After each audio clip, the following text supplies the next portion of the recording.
दुर्योधन वह भी दे न सका, आशीष समाज की ले न सका, उल्टे हरि को बांधने चला, जो था साध साधने चला।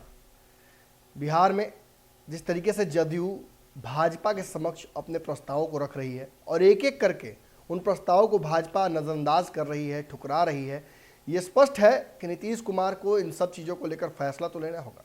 अब फैसला क्या हो सकता है?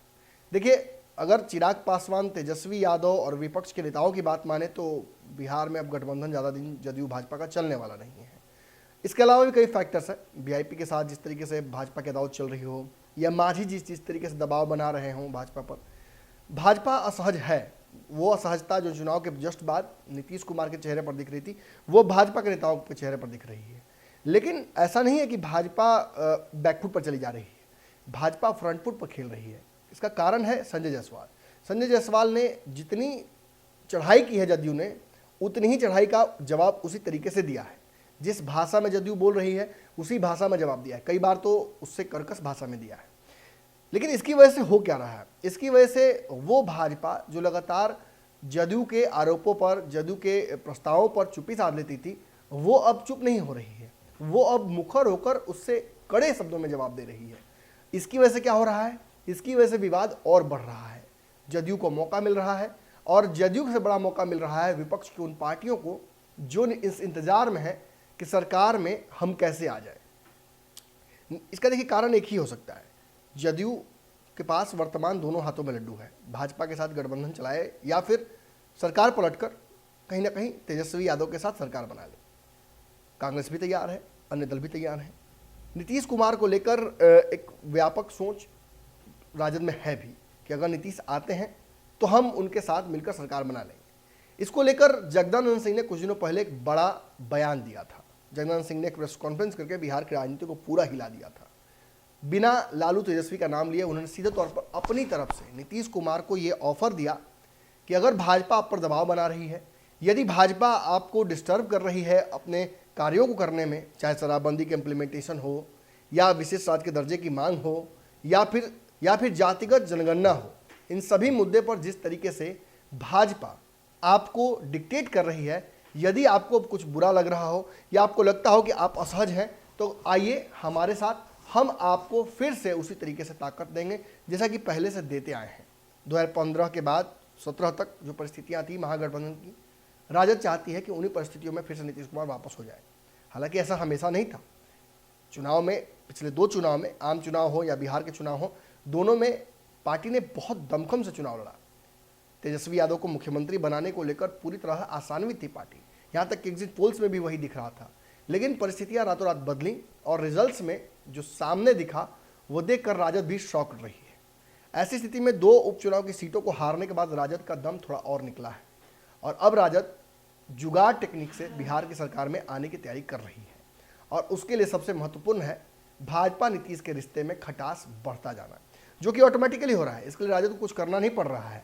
लेकिन ये जो खटास उत्तर प्रदेश चुनाव की वजह से शुरू हुआ था, वो अब बिहार में आकर अटक गया है। आपने आज देखा किस तरीके से हमने दिखाया आपको पूरे दिन ही, आरसीपी सिंह को लेकर ललन सिंह का जो रुख था, ये जरूर ललन सिंह आरसीपी सिंह को बोल रहे थे कि उन्होंने भरोसा तोड़ा, कहीं ना कहीं पार्टी को अंधेरे में रखा। लेकिन इससे बड़ी बात थी, भाजपा के सवाल पर ललन सिंह बार बार ये कहते कि भाजपा ने हमें धोखा कैसे दिया, हम तो आरसीपी सिंह पर डिपेंडेंट थे, हम तो आरसीपी सिंह से बात कर रहे थे। लेकिन इसके बावजूद उनका हमला भाजपा के ऊपर ही था कि आपने हमारे एक व्यक्ति को तोड़ लिया है और उस व्यक्ति ने हमारे साथ विश्वासघात कर दिया है। अब उत्तर प्रदेश में तो भाजपा के खिलाफ बिगुल फूंक गया है, जदयू अपने प्रत्याशी उतारने की घोषणा भी कर चुकी है। लेकिन इसकी वजह से बिहार के समीकरण भी डिस्टर्ब होंगे। अब उत्तर प्रदेश में सीट नहीं देने की वजह से जदयू राष्ट्रीय पार्टी बनने की जो एक कहीं ना कहीं चेष्टा कर रही थी, उस पर पानी फिरा। फिर एमएलसी चुनाव को लेकर आपको पता है कि 2 नेता यहाँ से बिहार से गए थे दिल्ली, उन्होंने भी आकर जो बातें कहीं, खासतौर पे मैं जायसवाल की बात कर रहा हूँ, संजय जायसवाल ने स्पष्ट कर दिया कि नीतीश कुमार को जो सीटें दी जाएंगी वो 50-50 के फॉर्मूले पर नहीं होंगी, यानी हम ज़्यादा सीटें, जितनी सीटें पर हम चुनाव लड़े थे उतनी ही सीटों पर लड़ेंगे। ऐसी स्थिति में नीतीश कुमार को मांझी और मुकेश सहनी को भी एडजस्ट करना है, तो बेचैनी तो जदयू की बढ़नी है। लेकिन इस बेचैनी और इस जो लगातार दोनों के बीच में अदावत चल रहा है जदयू भाजपा में, जदयू तो मानकर चल रही कि भाजपा धोखा ही दे रही है, लेकिन खुले मंच से कोई बोल नहीं रहा है। ऐसी स्थिति में फिर से एक बार राजद ने अपना हाथ बढ़ाया है नीतीश कुमार की तरफ। नीतीश कुमार की तरफ एक तरह से कहा जा सकता है कि ये अंतिम हाथ बढ़ा रही है राजद।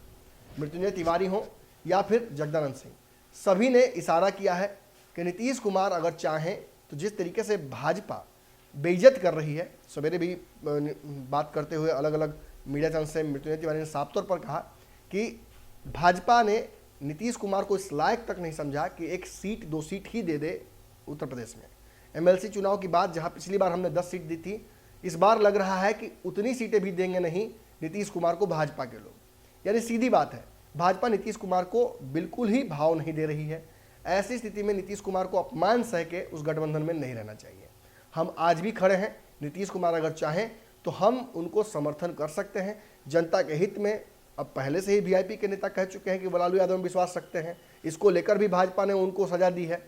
बताया जा रहा है कि उनको एमएलसी दोबारा नहीं बनाया जाएगा।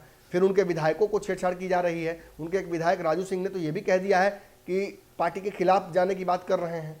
ऐसी स्थिति में दोनों दल, वीआईपी और जेडीयू, दोनों इस वक्त इस गफलत में हैं कि आखिर करे तो क्या करें। लेकिन जिस तरीके से राजद ने दोनों को ऑफर दे दिया है, दोनों को रास्ता दिखा दिया है, ये लगता है कि बिहार की राजनीति में कुछ बड़ा हो सकता है। लेकिन एक बात और जान लीजिए, 25 तारीख को जब तेजस्वी यादव बिहार वापस आ रहे हैं तो साथ साथ वो ये भी घोषणा कर देंगे कि कितनी सीटों पर किस पार्टी को चुनाव लड़ना है। उसके बाद गुंजाइश बहुत बच नहीं जाएगी इस वक्त गठबंधन करने की। एक खबर ये भी आ रही है कि राजद एक ऐसी स्ट्रैटेजी बना रही है जिसके तहत नीतीश कुमार को बाहर से समर्थन किया जाए, ताकि नीतीश कुमार सरकार चलाते रहें और उस सरकार में सीधा इंटरफेरेंस राजद का ना हो, और आने वाले कुछ दिनों बाद समर्थन खींचकर या फिर विपरीत परिस्थितियों में जैसा भी हो, राजद फिर से एक बार सरकार गिरा ले। लेकिन ये सब कुछ ख्याली पुलाव है, आने वाले समय की बातें हैं। फिलहाल बड़ी बात यह है कि राजद ने एक बार फिर से अंतिम बार हाथ बढ़ाया है नीतीश कुमार की तरफ कि आपको अगर असहजता महसूस हो रही है, आपको अगर भाजपा के साथ अच्छा नहीं लग रहा हो या भाजपा आपको धकिया रही है, तो आप हमारे साथ आ सकते हैं। अब देखना है कि इस पर नीतीश कुमार की पार्टी क्या रिएक्ट करती है, क्योंकि इस मुद्दे पर अब तक जदयू ने सीधे तौर पर चुप्पी साध रखी है। अगर ये वीडियो पसंद आई और वह बिहार के राजनीति और बिहारियत से सरोकार रखेनी तो सब्सक्राइब बटन दबा के चैनल के सब्सक्राइब कर ली। ओजे एगो घंटी बा, ओकरा बटन दबा देला से कुल सटीक और मारक खबर रुआ मुफ्त में मिल जाई। अगर रुआ पत्रकारिता के हमनी के नया प्रयोग में सहयोग कर चाहतानी तो ज्वाइन बटन दबा दी। पेटीएम नंबर नोट कर ली 9386816700। धन्यवाद।